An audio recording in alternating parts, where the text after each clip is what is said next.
Welcome back to T. Shaw's Progressive Bluegrass. We're about to pick up where we left off last week with part 2 of my conversation with Jon Weisberger. I hope everybody had a chance to listen last week, and if not, don't turn it off and go listen now. This episode is fantastic by itself as a standalone, and then you can go back and listen to last week's episode once you're done here. So last episode, we talked about who Jon Weisberger was, where he came from, what got him into bluegrass, what motivates him, and of course his current situation with Mountain Home Music Company, wearing many hats from production to artist acquisition to shipping out inventory, you name it. I think you're really going to enjoy it. I found it fascinating myself. So with no more jibber jabber on my behalf, let's get back to our conversation with Jon Weisberger. Man, you've like you said, you wear a lot of hats. It keeps you very busy. Retirement is definitely not the way I would describe what you're going through right now. But one of the, I almost call it the elephant in the room. You not only write a lot of your own material, but you co-write with literally everybody in the scene. I think everybody has been touched by your co-writing in bluegrass, and a lot of people don't even realize it, what a massive influence you have been, especially in progressive bluegrass, but probably more bands and musicians than I can even mention you have co-written with. I counted up a couple of years ago, and I think I counted close to 150 different people that I've written with, um, and there have been a few more since then. I kind of backed into songwriting. It's not unlike most of the people that I know who are songwriters. I didn't do that starting from an early age. All of my musical self-expression was really wrapped up in playing music and not writing songs. So when in the early 90s, when Union Springs wanted to make our first record, we approached a guy who had a record label in Cincinnati who said, I'll cut an album on you guys, but you need some original songs. And so I thought, okay, well, maybe I can write a song. And that's when I wrote my first song. I wrote and we recorded it, and I wrote 3 songs for the second album that we did, and I wrote a couple songs for the third album that we did, long story short, kind of kept writing after that. But I discovered co-writing around the time I moved to Nashville, and I just loved it because I don't typically get a lot of ideas for songs, um, but I've become very adept at being able to take an idea and and uh, work with a co-writer to turn that idea into a finished song. You know, there are a lot of people who will write a verse of a song or a verse and a chorus of a song, and then they don't know where to go from there. Or they maybe just have an idea, but they haven't really sat down and grappled with how to turn it into a song. And so with co-writing, you look for productive relationships where people's strengths balance each other out, and I love it. It's one of my favorite things to do, and I've written with a lot of artists, so that has really kind of helped get a lot of things that I've written recorded, because I don't have to pitch him. You know, if I write something with the uh, well, Billy Strings being a good example, that's a song for Billy Strings. Um, if I write with uh, Jeremy Garrett. Jeremy was one of the first people that I really started writing with seriously. It's been 20 years ago now. And we've written a bunch of songs together. And so we write something, and then the question is this something that the String Dusters might be interested in? Is this something that Jeremy might be interested in for his solo career? But either way, I mean, if he likes it, he's got opportunities to record it. And so that makes writing, it means I don't have to invest the time and energy in pitching songs to artists that a lot of people do. A side note of that, I originally, I guess, was introduced to you because of your co-writing with the String Dusters. And I Hmm. remember distinctly at their festival, the Festi Experience, back in 2012, they announced on their Saturday night main stage set that you were the songwriter of the century for the Dusters. And that was 12 years ago. And I feel like that was a very modest compliment because you've also, as you mentioned, Billy Strings, you've got some pretty significant hits that you can take credit for co-writing in the scene. Yes. And, and I, that parlays into something I want to talk about. You know, you yeah. constantly see social media posts where, hey, if you really want to support the musician, you're better off buying a CD or a vinyl record or a T-shirt. That if you stream their music, they're only getting fractions of a cent and it's not paying their bills. And you've always been one to pipe up saying, hey, that's not necessarily the case. Streaming is a legitimate income and revenue source. Let's talk about that a little bit. Sure. Um, so I'm gonna my experience with streaming personally has mostly been as a songwriter, and just to review the economics of songwriting real quickly. So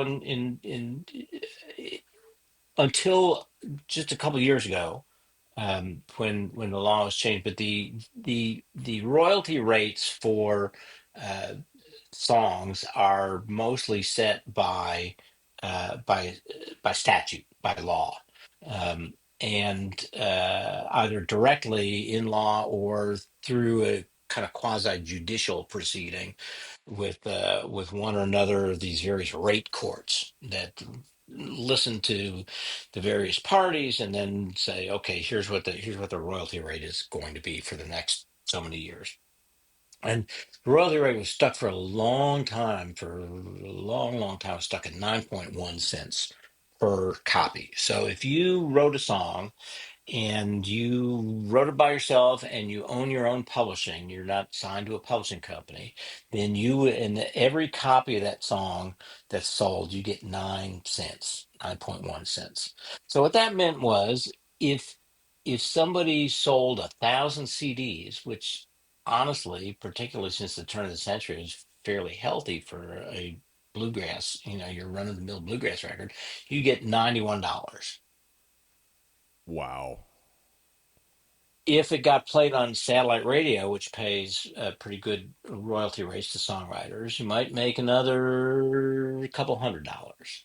But that was pretty much as a $300 or $400 song is a good song from a revenue point of view in bluegrass world, from physical sales and airplay. So So nearly now, if impossible to make a living, at least then. yes, exactly. I told people for years it's a volume business.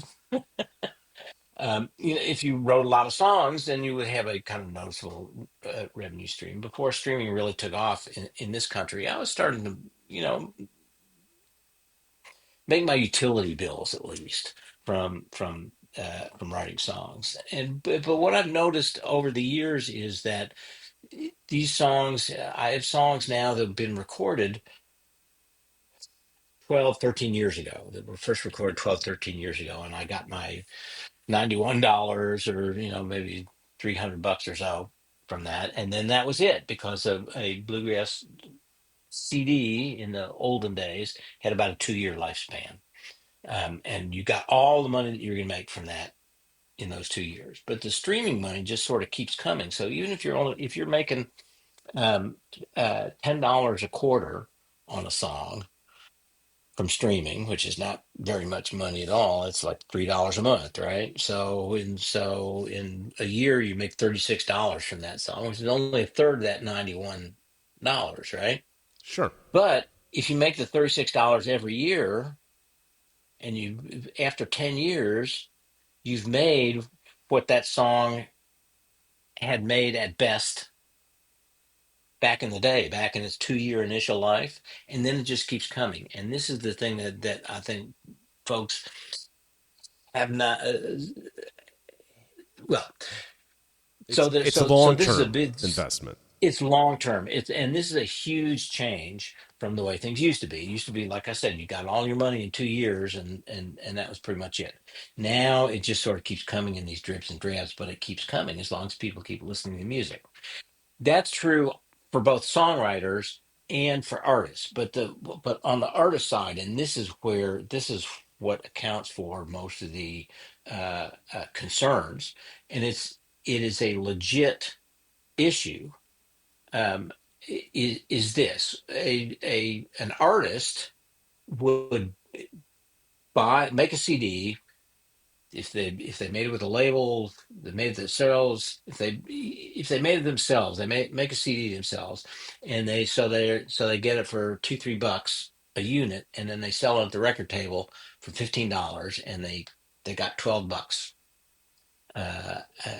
profit out of it, right? So that's so that is a way that artists in bluegrass for decades made up for maybe not very good pay for playing a show. Is here's an important extra revenue source. After I play my songs, I'm going to go out to the table and I'm going to sell at $15 a piece these CDs that I made for $3, and there's $12 a piece, and that's money to put into the fuel tank, and that's money to pay for meals on the road, and that's money to pay for rooms, and it's a supplement to our show pay. And that is going away because people aren't buying CDs anymore. They're listening on a streaming platform, and so people are getting paid from the streaming platform. But it's coming in these dribs and drabs. Instead of a Um, one-time hit, it's a tiny, tiny little instead of hit a over a one-time hit. 10-year period. Exactly. But what I don't think people really realize is, and this was a big light bulb moment for me when you're at the table selling a CD, you feel like you're a musician, right? Because you were just up playing on the stage, and now here you are, and people are buying your music manifested in this physical product. But from an economic point of view, you're a retailer. You're buying a product at a price, and you're marketing it up, and you're selling it, and you're pocketing the difference. And that's a retail transaction. Never would have thought of that. There's no from an in selling a T-shirt or a poster or a koozie or a keychain or any other merch item. From an economic point of view, it's the same. You're selling an object, and you're making a profit on that. But what happens is, but now think about this. So I make $12 from selling you a CD, and if you take it home and put it on the shelf and never listen to it again, I don't care from an economic point of Right. You view made because the I twelve already got dollars. all the money. Yeah. I made the $12, and so if you think of each play of the album as a stream, if you take it home and play it once, and it's a 12 song record, right? So and you make $12 on it. So if I take it home and play it once, then you've made $1 per stream, right? Each Sure. track is played once. You made $12, so you made $1 per stream. If I listen to that again the next day, all of a sudden your per stream rate is cut in half.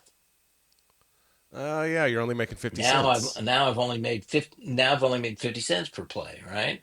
And if I listen to it 10 times, then all of a sudden you're down to 10 cents a play. And so the more that somebody listens to your CD, the lower your rate goes. And at some point, and it turns out with the way that these things are figured currently, somewhere around 1,200 streams for a track, you have made the same amount of money as you did from that sale. And that means on the 1,201st stream, you have made more money from streaming.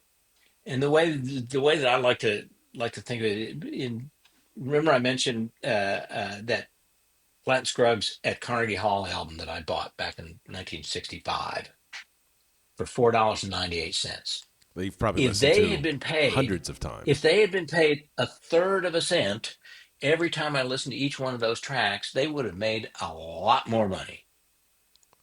because I still listen to that stuff on the regular. That's amazing. And so that is that is, if people like your music, they will keep listening to it. And if they keep listening to it and you get paid every time, at some point you're going to make more money. When you really break it down, I'm certain 95% of the fan base, if not 99% of the fan base, has no idea. Yeah. They never Yeah. would have thought Yeah. of it. Well, and it leaves it, so it's not that you're making less money necessarily, but it's a fundamental change in the way that you're making money, because now artists, if you think about this, artists don't make royalty. um, Artists basically, except artists who are signed to a record label, don't make royalties from the sale of their music. If you self-release a CD, right? You're printing up this product and you're selling it at the table. You're a retailer, right? But you're not paying. You're not getting royalties. A royalty is a payment per use. That's not what you're getting as an artist selling a CD at the record table. If you're signed to a record label, then they're paying you royalties, which typically means first they're recouping their expenses, right? If they spent $10,000 making this record, then they get that $10,000 back out of your royalties, and only after that are you starting to actually collect royalties. You're paying back in advance before that. Now, eh, that whole retail piece is vanishing, and that poses, and I don't want to discount this because it's the source of a lot of legitimate angst on the part of artists. Your retailer role that brought you cash flow every show that you did is basically gone. Yeah, it's And spent. so, It's gone into the gas it, tank. It's gone to the hotel. It's well, gone. it's gone because people aren't buying CDs anymore. Now, are you seeing a slight change with the resurgence of vinyl coming back? Not really. It's still the And same concept. I make $12 it once. right. It's still the same concept, and it looks to me, and I mean, maybe this will change, but I don't see much reason to. It looks like the market for physical product, whether it's CDs or vinyl, is fairly stable at about 10% of the market. And so when vinyl goes up, CDs go down. Sometimes CDs go up and vinyl goes down, but they're kind of fighting over that 10%. 10% market share. 10% market share for physical product and another couple percent for downloads. But 85% of recorded music revenue comes from streaming. And so So no need to what feel guilty for streaming the newest album as opposed to buying it. no, no, because your artist and your songwriter are getting paid. They're getting paid in a different way than they're accustomed to, and with all the implications for that. But what I've been telling people is, accept the reality that most people aren't buying CDs anymore, and sell other stuff. If I if and I see this more and more with artists. You go out and what's selling are T-shirts and caps and posters and stickers and songbooks and whatever people can think of to the sometimes your music or your particular interest in making things or doing things will lead you to some kind of merch that is really unique to you. But man, for cash flow, just the reality is that you get your cash flow from selling merchandise, and a CD is just one kind of merch, and it's not a particularly high selling one either. So for that cash flow thing, diversify what you're selling at the table, and then think of your recorded music revenues as your retirement plan, basically. I mean, it's because it keeps coming, and they never take anything back, right? So your money only ever goes upward, That's outstanding. You just people are looking from at it all streaming, wrong. but it pays out over years and decades instead And of I mean, upfront you've and all at mentioned Billy once. Strings. His merchandise table is as diverse as I mean the revenue generation, he could literally sell golf balls, and he's probably never golfed in his life. If it says Billy Strings on it, people are going to buy every Yeah. single one. I mean, you name it. Well, exactly. I mean, because my belief is that what people are buying at a show is a souvenir. It's a memento. It's something that says either just to them personally, or if it's a shirt or a cap or something, it's like a statement. I was at that show.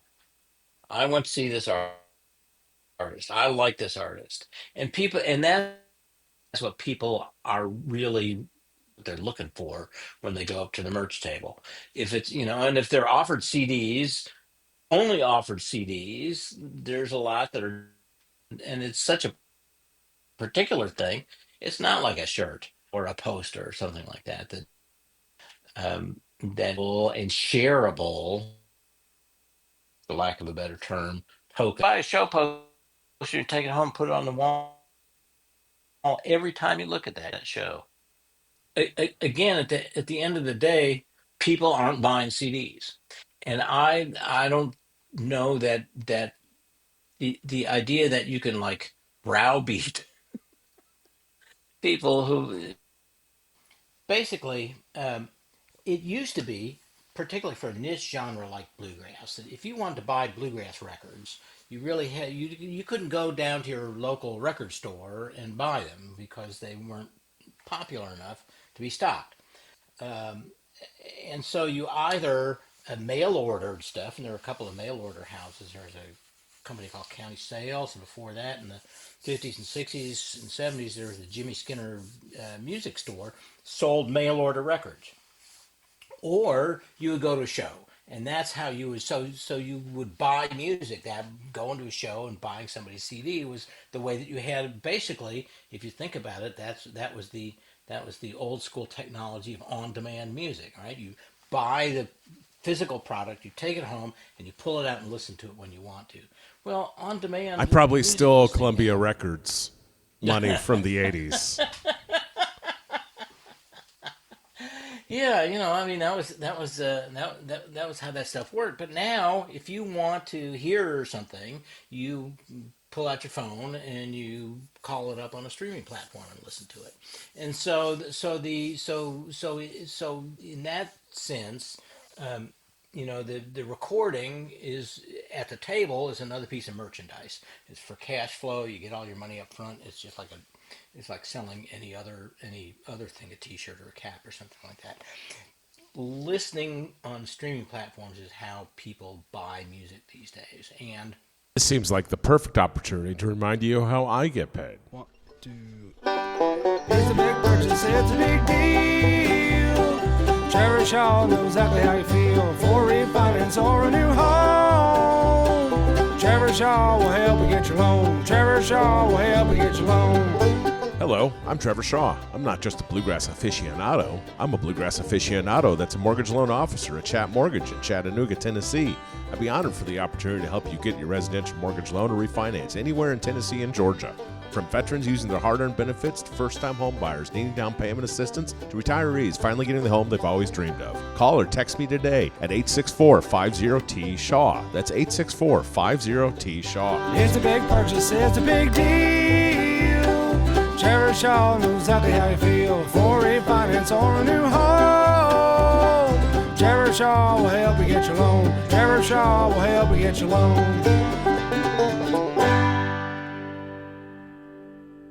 Chat Mortgage is powered by Almeida Mortgage Corporation, NMLS number 271603. Chat Mortgage is located at 6650 East Brainerd Road, Suite 208 in Chattanooga, Tennessee. Phone number 423-591-9801. Trevor Shaw, NMLS number 929381. one platform, which is Spotify, and I guess Pandora might still do the same, but basically, most platforms require you to buy a subscription,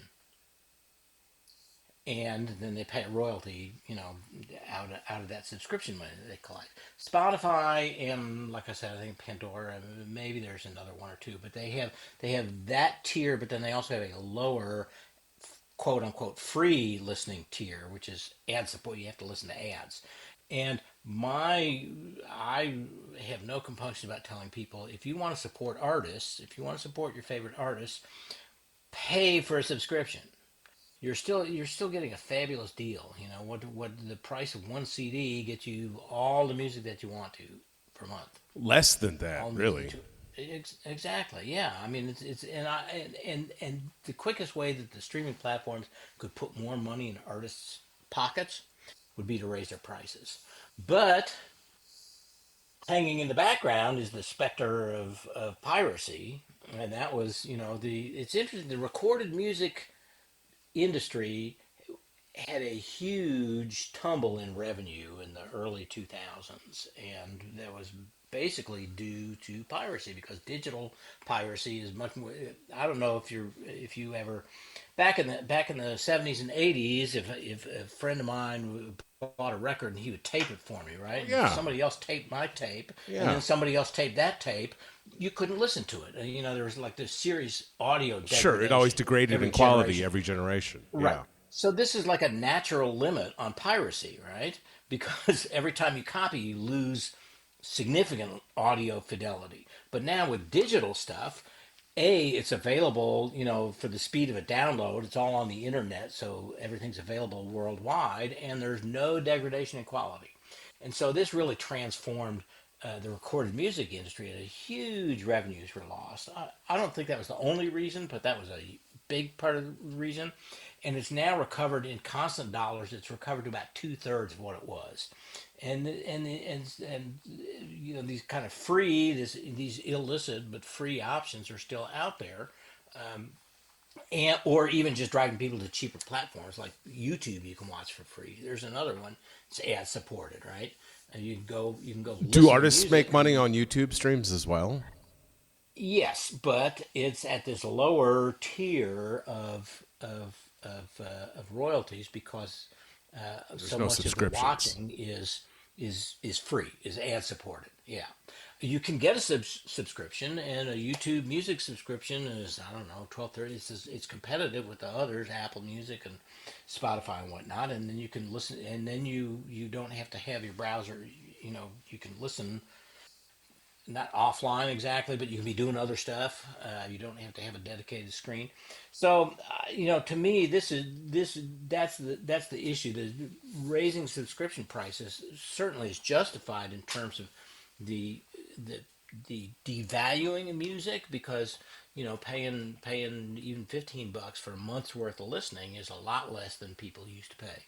And sure enough, the recorded music industry's revenues are about, in constant dollars, are about two-thirds of what they were at the peak, like at the turn of the century.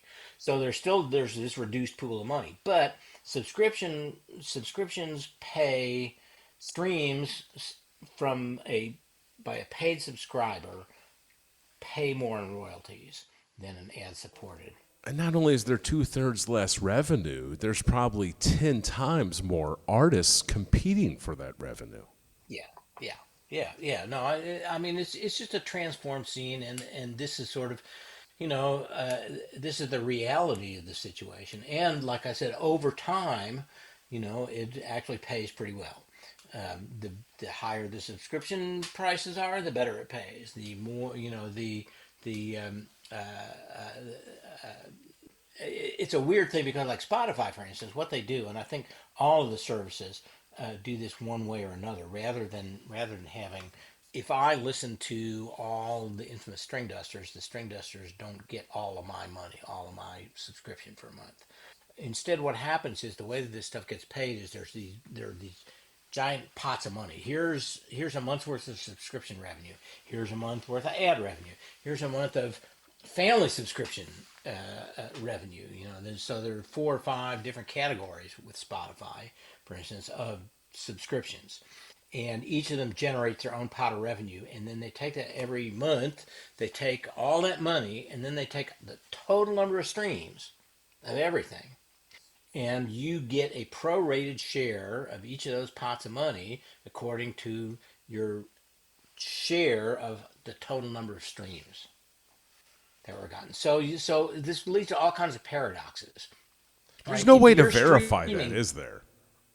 well, Do you have no, to but just I take their mean, word for it? I mean, Spotify, at least, these are publicly traded companies, and so their books are looked at on a regular basis. I don't worry about that too much, but what it leads to is these kind of anomalies. For instance, you could get more streams this month than you did last month, and yet if the total number of streams goes up by a greater percentage than your growth, you actually wind up making less money. And Interesting. on the converse, if you stream fewer, but the pot overall contracts, out of the pot of money, or the number of streams, you can wind up making more money. So when There's Taylor a Swift relation, releases a new album, everybody else loses money basically, yes, from the month yeah, previous. just yeah, because there's some big, at least in theory, insofar as it increases the total number of streams. That's crazy. Never would have thought It, about it, that. it it's crazy. So the income is unpredictable, at least kind of on the micro level, from one month to the next. And it means that every time you see somebody post a meme on social media that says Spotify pays X per stream, you know that that's not true, because there's actually about seven different payments that they have for a stream, and it changes every month. Every month. Every play, Every month. even. Some Yeah, plays are worth this fraction of a cent. The next play is only worth that fraction of a cent because you're competing exactly. against Depending some on other conglomerate or monster. Right. Yes, and it also depends on whether you are listening to ads or whether you're paying for a subscription. That's fascinating. It's wild, but at the end of the day, like I said, I mean, and now I've been at this as a songwriter now for getting a reasonable number of cuts for it's coming on 14, 15 years. So I've seen how these small payments from the streaming platforms just keep coming quarter after quarter, so that eventually, at some point, you actually wind up making more money than you made on the physical product back when it was even issued as a physical product. Well, you've kind of led into my next question, and I know we're starting to Yeah. run short on time, but we briefly talked about this earlier. But I think a lot of the people listening today are probably extremely familiar with your work, and they don't even know it. It would be easier to come up with a list of people in the industry that you haven't co-written with than people that you have. I've written with a lot of people. Yeah. And I'm under the impression 3 of the last 4 years, the Grammy-winning Best Bluegrass Album of the Year, you have been associated with in some shape or form. That is possible. I think I know I have so if you get a Grammy nomination, you get a nice little medallion, and you also get a certificate that says you were nominated for a Grammy, Now, if you which I think is co-wrote on that album, do you get one of those certificates and medallions as well. well? Hang on a second, Oh, but and wait, I'll there's tell you. more. Last year, Aaron Allen and I wrote a song called "California Sober" with Billy Strings, and Billy and Willie Nelson recorded it, and that was nominated for a Grammy. So I have a medallion, and I have a certificate that says that they sent to me. If you participate in some way on a Grammy winning album, for instance, if you were the engineer, or you played guitar on a session, or you wrote or co wrote a song on that Grammy winning album, then if you send the NARAS, the National Academy of Recording Arts and Sciences, which runs the Grammys, you write them a little check and you prove that you indeed participated in this album, and they will send you a participation certificate that says so and so participated in this Grammy winning album. And I have now, I want to say, 6 participation certificates, and then the one certificate from the nomination. So those 6 were from back in 2000. I really kind of lucked out in 2005. Del McCoury had an album called "The Company We Keep." It was the last album that Mike Bub played on, and that was nominated for a Grammy. And I had a song on there that I co-wrote with Mark Simo. So that was in 2005. And then there's a String Dusters album. There's a Trav McCurry's album. There's Billy's Home album. There's an O'Connor band album. That's Mark O'Connor. I actually had a song Well, you had songs in on renewal that as album. well. I believe it was also nominated. It was, yes, it was nominated, but it didn't win. Okay. So I'm sorry. So these participations are for if an album wins, then you can get that. And so that might be it. Dell, String Dusters, Trav McCurry's, Billy O'Connor. That's five. Okay, so five participation certificates and then the nomination.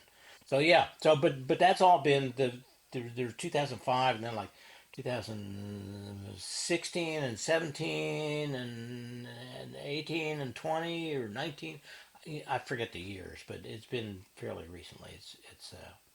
It's really paid off, and each one is very different. I wrote Home. Billy and I wrote four songs together for that one, including Away from the Mire, which is really one of his biggest songs, the most popular songs.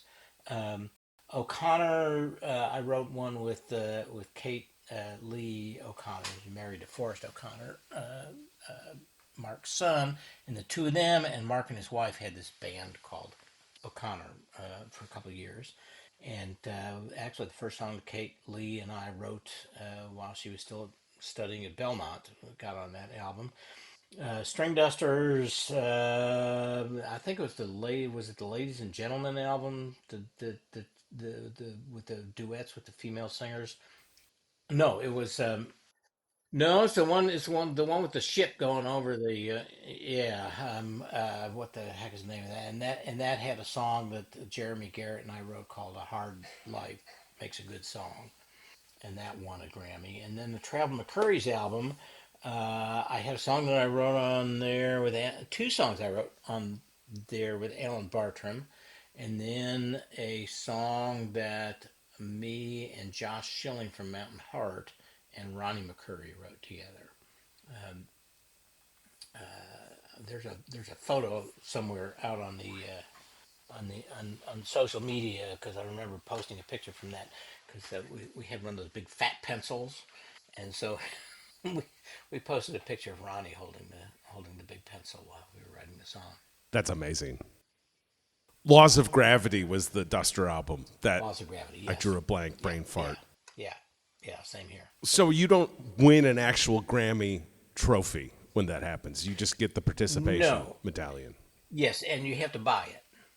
Really? Yes,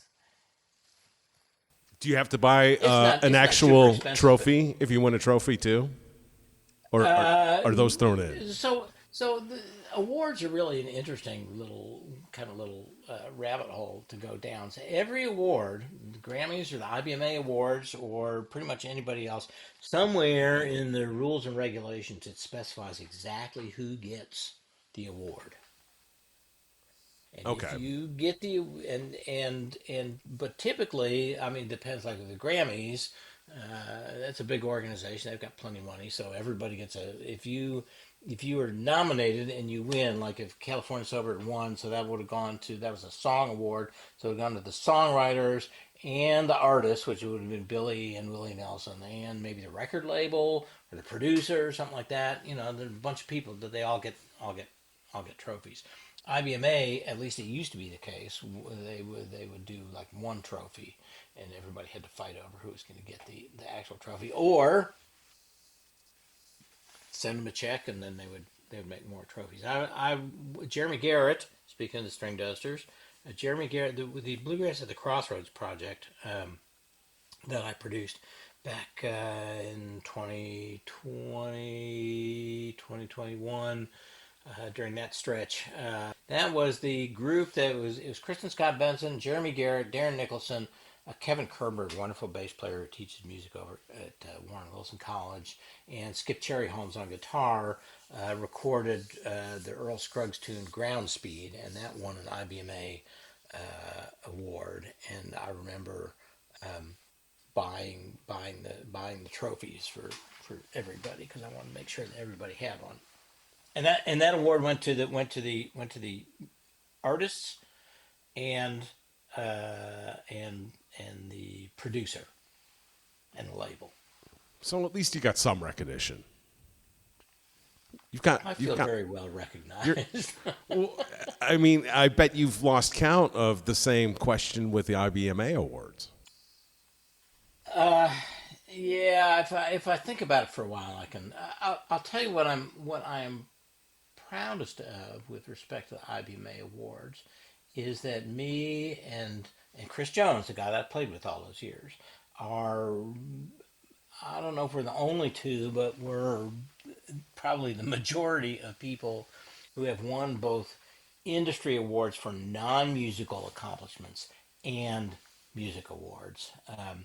I won writer, they call it writer of the year now, back in 2000. I won liner notes in 2001, and then again last year for the Sam Bush's Radio John. So those were, non-musical awards. They were writing awards. But then I also won the first Songwriter of the Year award back in 2012 and this producer award. That's awesome. You're Yeah, it's kind of cool. Chris has won both Broadcaster of the Year and Writer of the Year and also Songwriter of the Year, I think. That's just absolutely the man that everybody knows and they don't even know they know. Your work has touched so many. Well, I learned over the years, some people look at songwriter credits and a lot don't, which is fine. Well, and especially with streaming, you don't have liner notes anymore, as you mentioned earlier. Yeah, yeah, So yeah. No, you have to go click on a button or two to find the songwriter credits for stuff. we could turn an entire episode into just songwriting and some of the intricacies, and man, I'd love to dig deeper into that. But I've got kind of a wrap-up question. All What right. is one album myself and my listeners? I'm going to make it a two-part question. All right. What's a traditional classic that you're listening to now or that we listeners should seek out and listen to? And then what's a current one? What's in your top playlist of recent plays lately? Yeah, traditional. I'm going to say I was just reminded of. I don't remember the actual album, and it's also I've been listening to old Osborne Brothers stuff, and I will say there's a fabulous album called From Rocky Top to Muddy Bottom.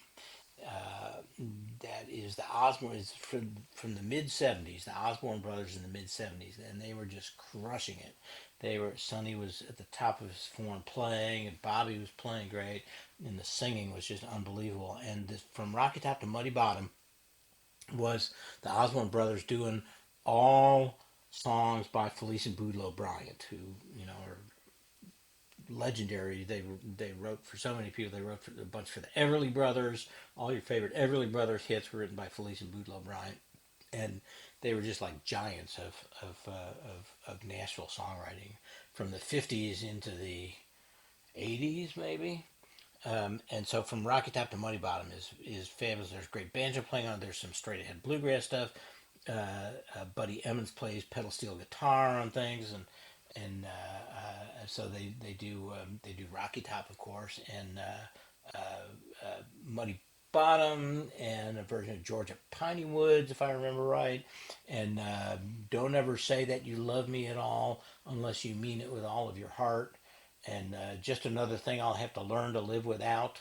And these are really good songs. So there's my classic. I'm Osborne sold. Brothers. I'm taking a road trip to visit my father on Thursday. It's going to be top of the playlist. From Rocky Top to Muddy Bottom. And I have not heard it And before. It'll be the first time. I'm stoked. it's great stuff. For something contemporary, honestly, I'm very proud just to kind of dip back to the awards thing for a moment. Sure. I helped to bring Sister Sadie to Mountain Home Music, and I've been working as their A&R person, their artist relations person, for the last, almost 2 years now. And their album, which came out back in January, called No Fear, Sister Sadie, is nominated for a Grammy. And honestly, it's up against Billy Strings Live, and it's up against Del McCurry's got something, and Tony Trischka, and Ron Keith Hines, and there's somebody I'm forgetting who's also well known. But I love them all, and I have songs on Billy's album, but that Sister Sadie album, No Fear, is really one heck of a bluegrass album, contemporary bluegrass album. They're monsters. Also, can't wait to hear it. All Definitely right. tuning in. Well, John, thank you so much for joining us today. You're truly a living legend. I can't be more thankful for you spending your afternoon with us and the listeners. Would love to have you back again in the future. And thank Absolutely. you again. Well, and thank you for doing the podcast. I listened to your Thomas Castle episode while I was driving to work this morning, and that was really enjoyable.